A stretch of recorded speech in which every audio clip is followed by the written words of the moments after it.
Muriel, bonjour. Bonjour Danick. Alors aujourd'hui nous allons parler du sucre et nous allons parler aussi du diabète parce que ce mois-ci c'est vraiment le sucre à l'honneur, je dirais même plus sur le banc des accusés parce qu'on a vraiment la journée de la lutte contre le diabète. C'est aujourd'hui d'ailleurs la journée internationale. Exactement. Et puis on a un événement d'ailleurs avec le docteur Velayoudon le 19 au complexe sportif Céligny à Bois-Ripoz-Abîme où on va justement parler de la lutte contre le diabète et aussi des conséquences de cette maladie. Alors, vous allez me demander, mais pourquoi j'en parle hein? Justement, je vais le demander. J'en parle parce que, en tant que coach en performance, on a besoin d'être en forme. On a besoin d'être en santé. On n'a pas besoin d'être fatigué pour pouvoir vraiment réussir dans ce qu'on a à faire. Donc, je trouvais que c'était pertinent de donner des outils aux téléspectateurs pour lutter un petit peu contre le diabète et surtout pour les aider à gérer mieux leurs habitudes liées au sucre. L'addiction au sucre, alors. Addiction au sucre. Pourquoi les gens sont accros au sucre? Alors, avant de vous le préciser, pour ceux qui ne savent pas, parce que parfois certains ne sont pas au courant, le diabète, c'est l'excès de sucre dans le sang avec un taux de glycémie qui est important. Les conséquences peuvent être vraiment néfastes. On peut avoir comme la cécité, donc on perd la vue, on peut avoir des amputations quand ça va vraiment très loin. Oui. Et également, dans un magazine en fait, de neurologie paru en 2001, ils ont montré également qu'il y avait une corrélation entre le diabète et aussi les déficiences mentales avec l'Alzheimer. Donc, je trouvais que c'était vraiment quelque chose d'important. Alors, pourquoi nous sommes accros au sucre par rapport à votre question, Danick, j'y réponds maintenant. Je dirais que ça dépend vraiment de nous.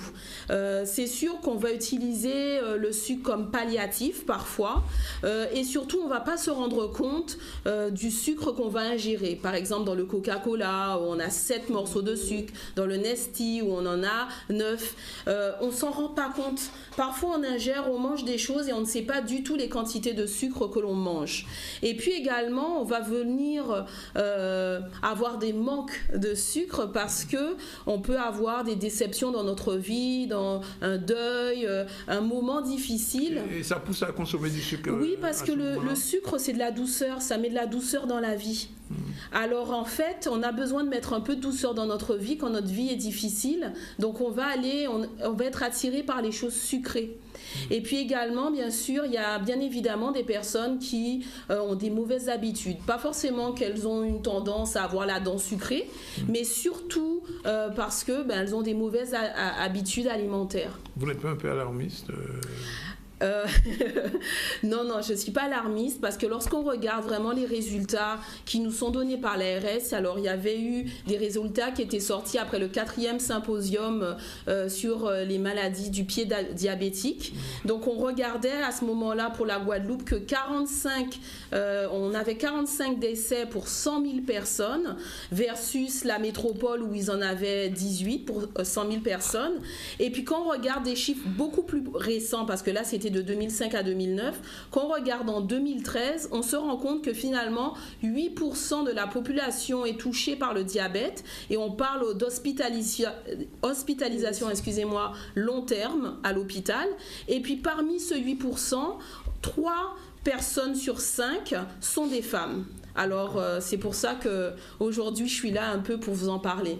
Alors les mauvaises habitudes de la vie, mais alors pourquoi on continue comme ça à consommer du sucre? On continue parce que justement c'est plus fort que nous, on a du mal à s'arrêter. Même parfois je connais des personnes qui se reconnaîtront, qui sont diabétiques, qui ont du mal à dire non, dire stop, parce qu'ils se disent « Oh mais de toute façon je suis déjà diabétique, alors un sucre de plus ou un sucre de moins ça ne changera rien ». Ou par exemple pour les personnes âgées qui sont je dirais pas en fin de vie, pas du tout, parce qu'ils ont encore du temps devant eux, ils se disent « Oh mais de toute façon j'ai déjà eu mon temps et donc j'ai pas besoin de faire attention ».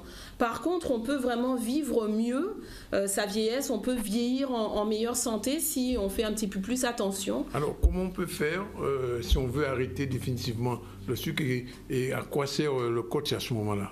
Voilà. Alors, moi, je vous dirais, là où je vais aider vraiment les gens, c'est muscler leur cerveau, leur mental. Oui. Parce que souvent, on se retrouve à faire des choix et on n'y arrive pas. Également, pour les personnes qui ont des mauvaises habitudes, comment arrêter une habitude qui n'est pas une habitude qui est supportante et aller prendre une habitude qui a l'air moins sexy, on va dire, en prenant du sucre. Comment on peut vraiment changer d'une mauvaise habitude en une bonne habitude? Et puis également, on va voir aussi comment apprendre à dire non et choisir, faire les bons choix, s'écouter, s'aimer, parce que souvent également c'est une maladie d'amour, le diabète. On a besoin aussi de s'aimer.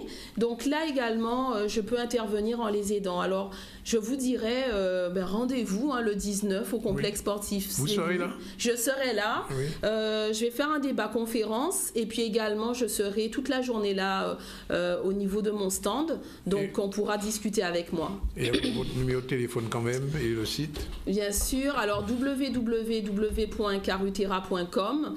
Vous pouvez nous voir aussi sur le zcl.tv et puis également nous contacter au 47 30 19 0590 47 30 19. Merci Muriel.